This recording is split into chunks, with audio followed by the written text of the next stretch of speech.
Following the 10% rule allows your body to adapt to increased stress, which can ultimately lead to improved performance. The 10% rule is here to save your run training so you can live to run another day.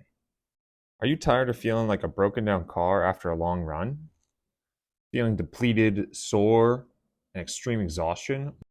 Wondering how you're going to resume your training the following week? Well, we've got some good news for you. In this video, I will help you answer two main things. What is the 10% rule of running, and why you should care about it? The 10% rule is a general guideline for safely progressing your running training.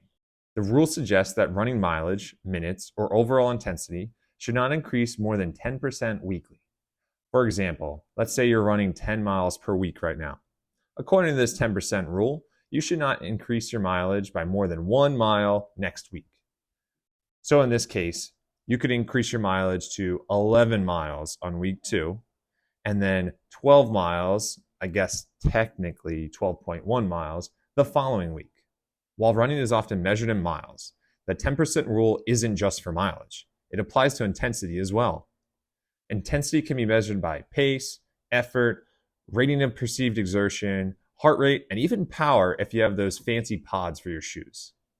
By utilizing these metrics and utilizing the 10% rule, your training becomes a simple math equation. Now, even more importantly, let's talk about why the rule is so important. As runners, we all want to improve and push ourselves to the next level, but increasing your mileage or intensity too quickly can lead to overuse injuries such as stress fractures and tendinitis. That's where the 10% rule comes in. By gradually increasing your mileage or intensity by no more than 10% each week, you give your body, joints, tendons, bones, muscle tissue, all the adequate time to adapt and reduce your risk of injury. Aside from maintaining a healthy and injury-free body, here are some other positive effects utilizing the 10% rule can have on your training. Improved performance, better recovery, avoid burnout, improved form, improved overall fitness. Following the 10% rule allows your body to adapt to the increased stress, which improves your performance overall. Gradual progressions give your body time to recover, which can improve your overall health and reduce the development of chronic fatigue or associated effects of overtraining. And this leads to a better recovery. Everything, including running, in moderation, can keep running enjoyable and prevent you from running out of steam. By taking it slow, your body will have more time to adjust to new stress and loading, leading to better form and technique.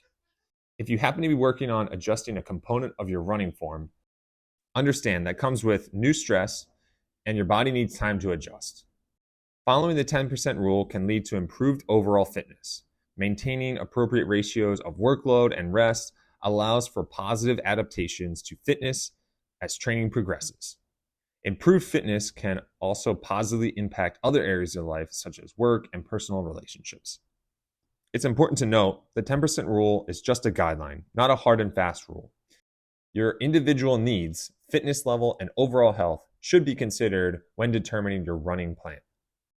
If you learned something from this video, hit that subscribe button, like the video, and stay tuned for more informative content.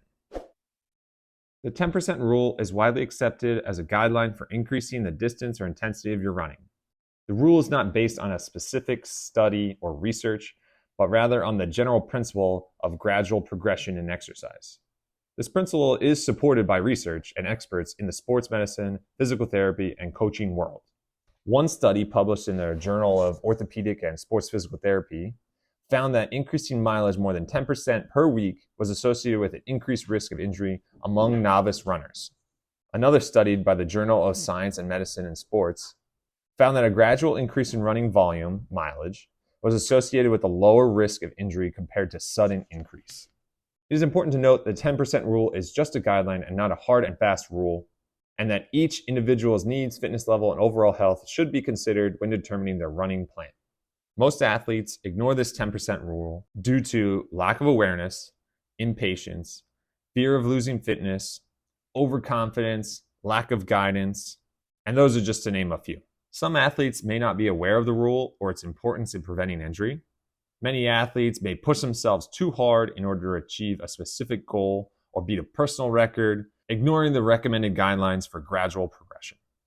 Some athletes may want to get results quickly, so they may increase their training volume or intensity too quickly. Some athletes may be afraid of losing their fitness level if they don't train hard enough and may ignore this 10% rule in order to maintain their fitness. Some athletes may have a high level of confidence, which works in their favor for most things, but they may believe they can handle more than the recommended 10% each week. Some athletes may not have access to a coach or trainer who can provide guidance on how to increase their training volume or intensity safely. So there you have it, folks. 10% rule of running, a surefire way to allow you to increase your running performance while minimizing the risk of overuse injuries and avoid running burnout. Remember, no more than 10% increased mileage or intensity this week.